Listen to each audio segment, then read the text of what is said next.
Hi guys, welcome back. Welcome to week 4 of the Little Black Dress Weight Loss Challenge. It's going to take us all the way up till Christmas because, you know, like I said, there may not be a little dress, but it will be black. In fact, that's what I'm sporting today.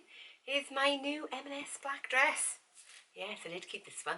Love it lots. Anyway, so how has this week been? Well, it has been a diet break week this week. I don't know if I actually mentioned that last week. I'm still doing the diet cycling, so 3 weeks in a deficit, 1 week at maintenance. So I'm currently, because I still haven't worked at my exercise thing, I'm still at 1600 calories at a deficit and 1900 calories at maintenance, because it's been such a long time since I've actually tracked a maintenance week. I'm not entirely sure where I'm at. And like I said, all these TDE calculators and calculators on apps, they're all well and good, but they're not really going to tell you what your body does, depending on your experience, where you've been, how many diets you've done in the past, how you've eaten in the past. There's so many factors. So I'm back into that groove of trying to understand where my body sits at maintenance, because I actually do not know, because I haven't tracked a diet break week for a long time, long time. So yes, this is a diet break week, and these are the results of my diet break week. So I've done my usual things, and I did ask you guys what you want to hear, and you're still happy to see my stats, so I'll still go through them. I've done my morning journaling, meditation, and I've tracked every single day on my diet break. So I've done all those usual things, no change there. The other macro that I am tracking, because of my increase in cholesterol, is my saturated fat grams, average grams, couldn't think then. So I'm aiming at about 10% of my calorie intake. So for me, that's around about 19 grams of saturated fat per week. It does get slightly skewed when you eat things like avocados or nuts, because obviously they do have a saturated fat in them. But the evidence suggests that it's not like the bad saturated fats, like the animal saturated fats, that have an effect on the body. But do you know what? I can never find anything conclusive to say whether that should be lowered as well. So I'm adding it in, but if it takes me slightly over, I'm not worrying about it yet. That's all I can say. I'm not worried about it yet. But I would turn and say my average saturated fat this week has come out to 16 grams of saturated fat per day, and like I said, my total is 19. With that said, Shannon and I did go out to Cardiff shopping yesterday, and we did go to the Ivy for lunch, which was a lovely experience. But they didn't do calories on their menu. You know, I kind of thought everybody had to by now. So I have emailed them to ask them what the calories are, because when I asked the waitress, she didn't know, and she said, oh, you'd have to contact, so they weren't that helpful in that sense. You know, I understand that a lot of restaurants don't want to have to put it on there, but I've emailed them. I've not heard anything back yet, but if I do get anything, I will let you know, because they don't have it on their website. So I'm saying 16, and I roughly estimated what those meals would be, but I don't know for sure. So that is, it's not going to be far short. I would hope not, because I did calculate things like I had a fish cake and fennel salad to start with. So I did look for some of the highest fish cakes out in the supermarket, some of the finest ones, and I did use that as an example. And I had, for my mains, I had a chicken with mashed potato in like a red wine, I can't remember what they called it, but it's like a red wine jus, if you like, with onions and mushrooms. So I did calculate the mash with butter, because that's what they would have used, and I did make sure that I took the skin off my chicken. Get me being good. So I did try and calculate the best I can. Anyway, so I am tracking that. My average calories this week actually were 1,776.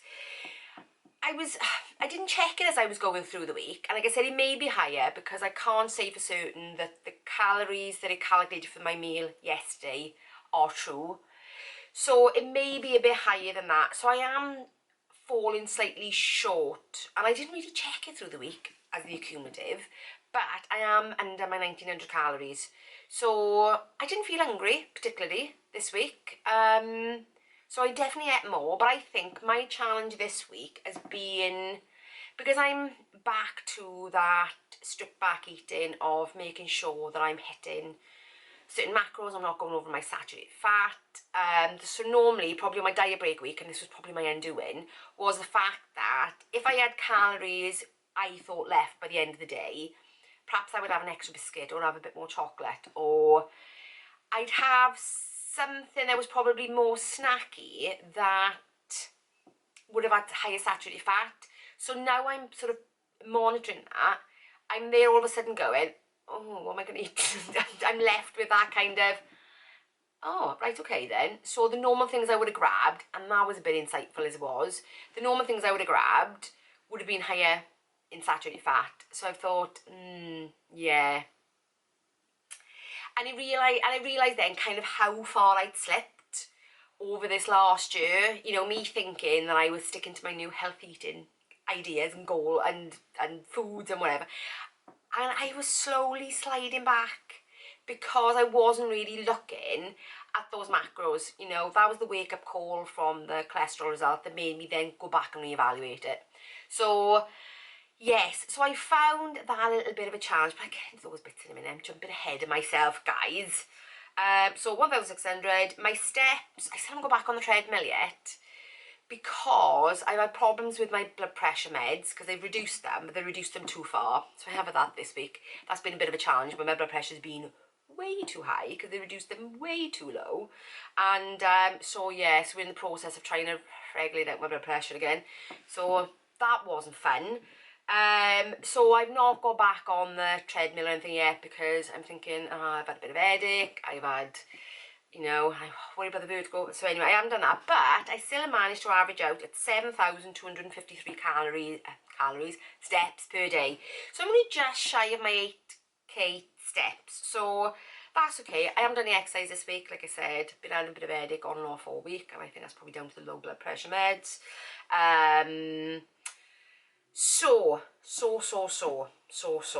let's have a look, because I gotta keep looking, guys, because you know the brain isn't what it was. So yeah, so in terms of food, it has actually been quite a good week. I've managed to stick to my 10% fat, you know, saturated fats, because I am really desperately trying to get back to those healthy eating habits I created last year. Because this does have to be, at least for me anyway, a lifestyle change that I'm going to maintain, that doesn't slide just because I'm on a diet break, because eventually I'm going to be at maintenance, so then it'll be like a permanent diet break, and I don't want to start sliding back. I want to really embed those changes this time and be mindful of them, because next year is definitely going to be more of an intentional living year, more mindful about what I'm doing, instead of just coasting through everything. I think it'll be okay. You know, we're getting older, so our health is critical to us, you know, if we want to, you know, see the grandkids grow up and all that kind of stuff. So I'm really working hard now on creating a sustainable, healthy, balanced eating plan. I'm really working hard on that. I'm really looking at the fibre and thinking, right, okay, where can I make those tweaks? So it's been a good week. Again, trying to balance everything out. It's been trickier than I thought, so it shows how much things have slid. What didn't go so well? What to improve? Okay.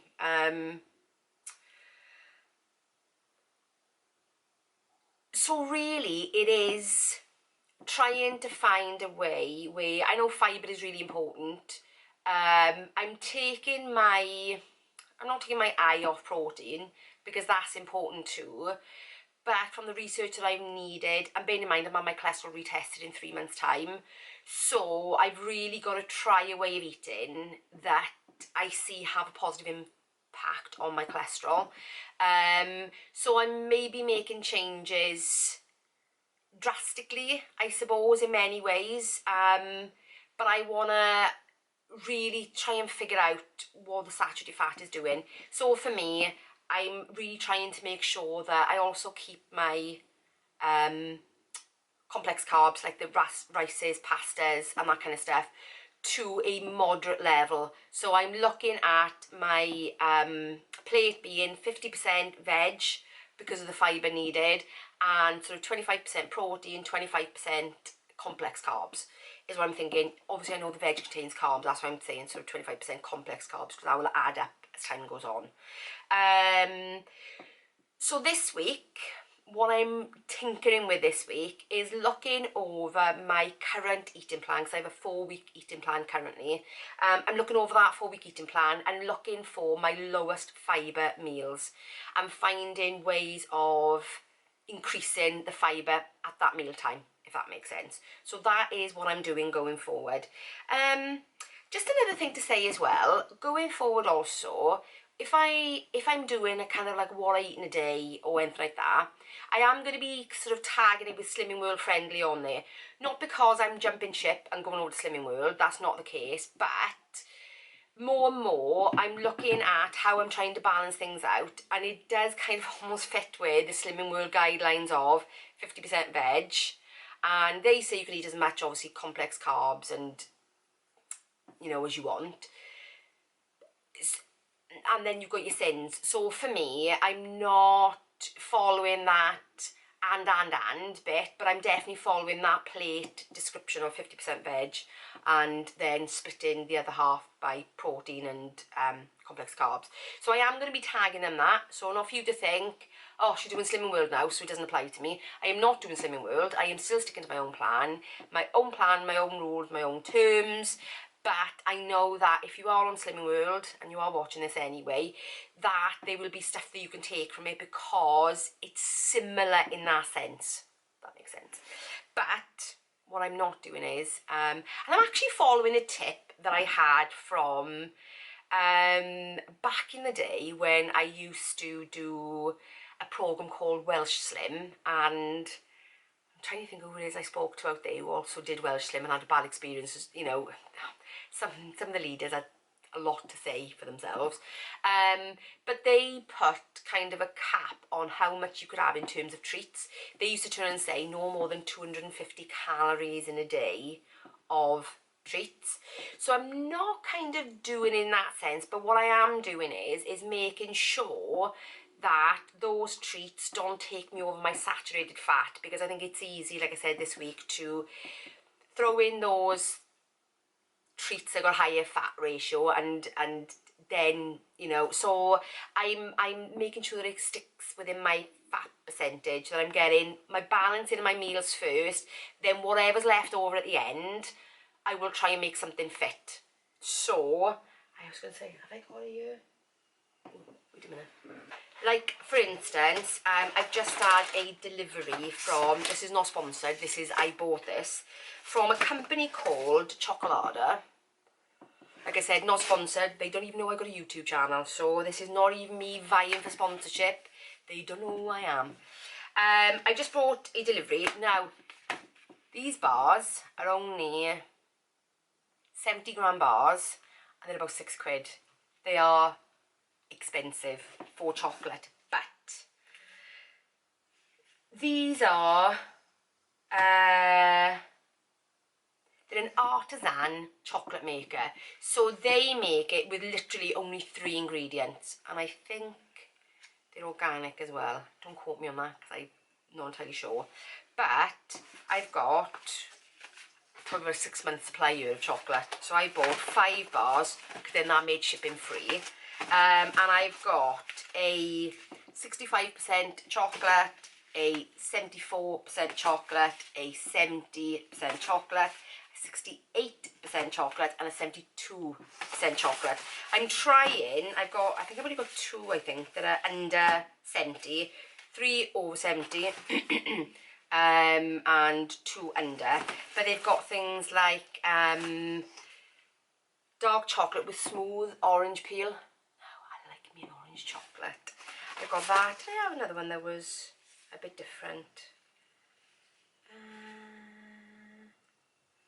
What's interesting about these chocolates, I'm going to digress slightly, is the fact that when you go on the website, I leave the website link below. Like I said, I'm not affiliated, they don't even know who I am, okay, other than the fact I ordered chocolate off them. They tell you where the cocoa is from and actually what different flavours it kind of gives the chocolate. Like some they'll turn around and say gives it a vanilla-y taste. Some will turn and say it gives it a fruity taste. So depending on what cocoa they use from what part of the world, gives the chocolate actually different notes. So yeah, so have a look. If you fancy treating yourself to something nice, have a look. And it's interesting. But one piece of this chocolate is actually quite low. It's, I'm trying to remember, I'm trying to say 30-40 calories. Oh no, let me have a look, because obviously it's in NutriCheck. Because when I scanned it, I'm going to scan it now, and I got a funny feeling they're still not in there. Oh, this one is, because it was added by me, because I bought this particular one before. So, I weigh them out. Bear with. Yeah, so 10 grams of this chocolate. 10 grams of this chocolate is only 29 calories and 1.3 grams of saturated fat. So for a chocolate, and I think one piece is about 10 grams. So for a chocolate, that's actually relatively low saturated fat, and that's because they don't add in lots of other stuff. So yeah, so when I come to do my treats, it's things like this I'm going to be reaching for, rather than Fibre One bars. I don't mind those, the popcorn bars, they're okay. But I'm trying not to reach for the overly processed, sugary kind of stuff, because the more you do that, the more saturated fat's in it.